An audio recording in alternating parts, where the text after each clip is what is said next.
Vous avez choisi un Mac. Vous allez retrouver vos réflexes Mac dans le nouvel Eredis. La barre d'outils est paramétrable pour un accès direct aux fonctions que vous utilisez le plus souvent. On ajoute par exemple les boutons d'accès aux notes et au contrôle de cohérence, et on insère des séparateurs.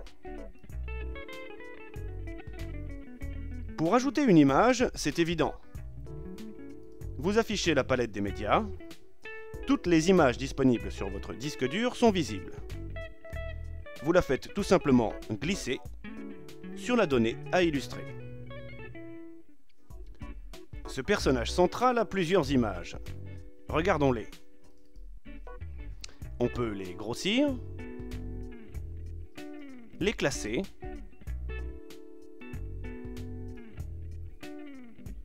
et profiter du diaporama. Les listes de travail sont composées de palettes amovibles et repliables. Vous pourrez ajouter la liste des sources, la changer de côté en l'insérant entre d'autres palettes et redimensionner la largeur des palettes. Prenez une source, un baptême par exemple, et glissez-la sur l'événement pour l'associer à ce baptême. Ensuite, vous pouvez replier la palette. Dans l'écran détaillé de l'individu, on voit aussi ses différentes unions. Tous les événements de la vie sont rassemblés et classés par ordre chronologique. Naissance, premier mariage, deuxième mariage, retraite. Quand on ajoute de nouvelles informations, on bénéficie d'une aide à la saisie. Eredis connaît toutes les communes de France et des pays francophones.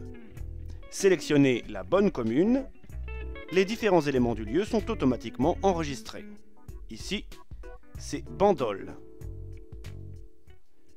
Dans le dictionnaire des lieux, commentez les lieux de vie de vos ancêtres avec des images et des notes.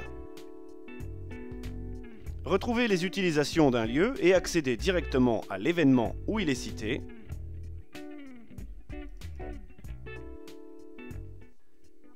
Les nouveaux arbres sont simples à construire et agréables à consulter. Grâce à la liste des personnes présentes dans l'arbre, vous vous repérez instantanément.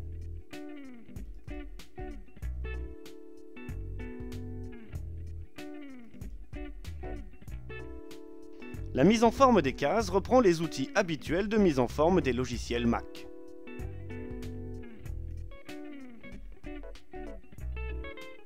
Les listes sont entièrement paramétrables.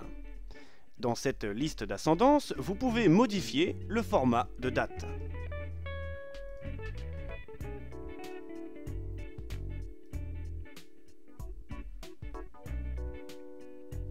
Ajouter une colonne avec la profession et la déplacer entre le nom et la date. Un double clic conserve la liste affichée et vous emmène sur la fiche de la personne. Bien sûr, ceci n'est qu'un petit aperçu du travail effectué. Il reste encore quelques fonctions à mettre au point. Il faudra donc encore patienter jusqu'à l'année prochaine.